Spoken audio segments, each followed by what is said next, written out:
नमस्कार, आप देख रहे हैं अपना यूपी। चलिए देखते हैं उत्तर प्रदेश की आज की बड़ी खबर। यूपी की राजनीति में तूफान मचा हुआ है। प्रयागराज मेला में शंकराचार्य स्वामी अविमुक्तेश्वरानंद के साथ प्रशासन की कथित अभद्रता पर विवाद गर्मा गया है।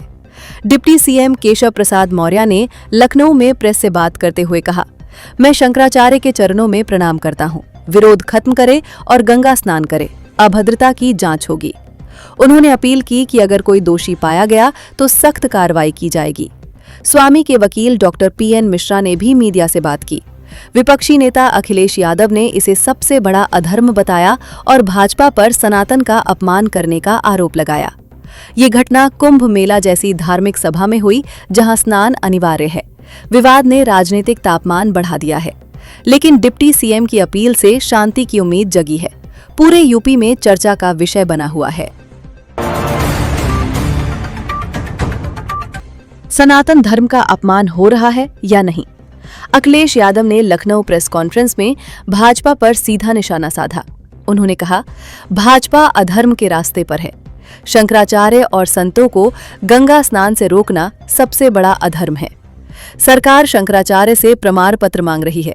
क्या योगी जी से योगी होने का प्रमाण मांगा जाए? उन्होंने उप मुख्यमंत्री ब्रजेश पाठक को शंकराचार्य के सामने माफी मांगने की सलाह दी और गोमती नदी की सफाई पर भी तंज कसा।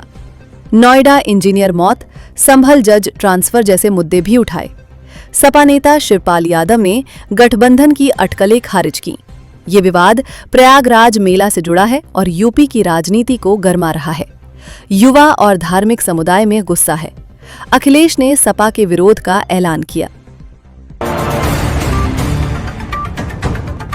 जौनपुर के खलीलपुर का 24 साल का सूरज भास्कर, जो डी फार्मा कर चुका है, नीट की तैयारी में था। 2026 MBBS में दिव्यांग कोटे से दाखिला लेने के लिए उसने खुद बाएं पैर का पंजा काट लिया। अक्टूबर में BHU में दस्तावेज बनवाने में नाकामी के बाद निराश होकर ये कदम उठाया। पुलिस को पहले मारपीट का केस बताया, लेकिन CDR, BTS और प्रेमिका की पूछताछ से झूठ खुल गया। डायरी में MBBS और शादी का प्लान लिखा मिला। इंजेक्शन से एनेस्थीसिया लगाकर पंजा काटा। परिवार को सुबह फोन किया। पुलिस अब धोखाधड़ी की कार्रवाई करेगी। सूरज का इलाज चल रहा है, हालत स्थिर। ये घटना शिक्षा में आरक्षण के दुरुपयोग और मानसिक दबाव को उजागर करती है। यूपी बोर्ड के छात्रों के लिए महत्वपूर्ण अपडेट। प्रायोगिक परीक्षा का पहला चरण 24 जनवरी से 1 फरवरी 2026 तक 29 से 30 जनवरी को छोड़कर चलेगा। आगरा, सहारनपुर आदि 10 मंडलों में। दूसरा चरण 2 से 9 फरवरी। पहली बार परीक्षक को ऐप से फोटो स्कैन कर अंक देने होंगे। CCTV निगरानी रहेगी। प्रयागराज में बोर्ड अधिकारियों ने 22 जनवरी को 2 दर्जन स्कूलों में ऐप टेस्टिंग की। 9075 परीक्षक लगेंगे। फर्जी परीक्षक रोकने के लिए नई व्यवस्था। TET की वजह से पहले स्थगित थी। छात्रों को निर्देश, पहचान मिलान जरूरी।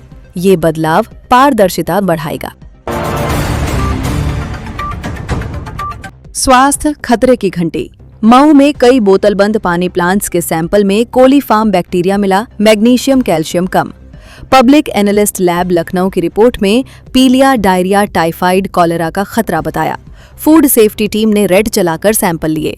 मायंक एंटरप्राइजेज और गुडविल के लाइसेंस सस्पेंड। अन्य यूनिट्स को नोटिस, सुधार का समय दिया। नई जिंदगी मिली।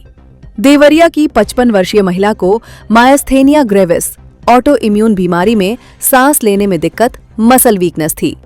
AIMS गोरखपुर में मेडिसिन विभाग में प्लाज्मा एक्सचेंज थेरेपी से एंटीबॉडीज हटाए गए। Doctor Ajay Mishra, doctor Ashutosh Tiwari, doctor Saurabh Murthy आदि ने इलाज किया। वेंटिलेशन सपोर्ट दिया। आयुष्मान योजना से मुफ्त। 7 दिन बाद डिस्चार्ज, मरीज ठीक। मायस्थेनिक क्राइसिस से बचाव हुआ। खौफनाक वारदात। बागपत के बघू गांव में दिल्ली देहरादून एक्सप्रेसवे के पास खेत में बिटौड़े में युवती लगभग 30 वर्ष का आधा जला शव मिला। रात में आग देखकर ग्रामीण ने बताया, सुबह शव मिला। सैंडल, लिपस्टिक, तेल का पाउच और राख में कुंडल सबूत मिले। हत्या कहीं और हुई, शव यहां जलाया गया। एसपी, एएसपी, सीओ ने डॉग स्क्वाड से जांच की, सीसीटीवी चेक, मिसिंग महिलाओं की लिस्ट देखी, कोई गिरफ्तारी नहीं, जांच जारी। खेल प्रेमियों के लिए खुशखबरी।